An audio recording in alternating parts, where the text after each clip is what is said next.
8টি যুদ্ধ মিটমাট করেছি, তবুও নোবেল শান্তি পুরস্কার পেলাম না। যুক্তরাষ্ট্রের স্বাধীনতার 250তম বার্ষিকী উদযাপনের মঞ্চে আক্ষেপের সুরে এমন মন্তব্য করেই আবারও আলোচনার কেন্দ্রবিন্দুতে মার্কিন প্রেসিডেন্ট ডোনাল্ড ট্রাম্প।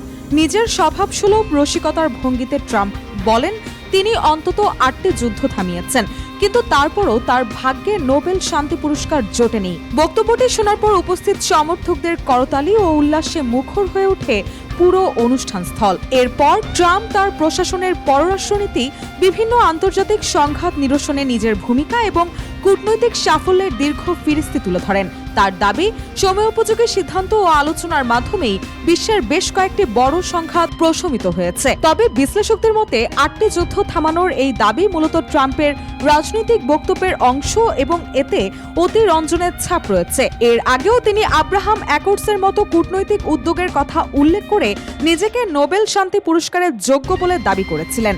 এবারও সেই আক্ষেপই স্বাধীনতার 250 বছর পূর্তির মঞ্চে হাস্যরসের ছলে নতুন করে তুলে ধরলেন তিনি।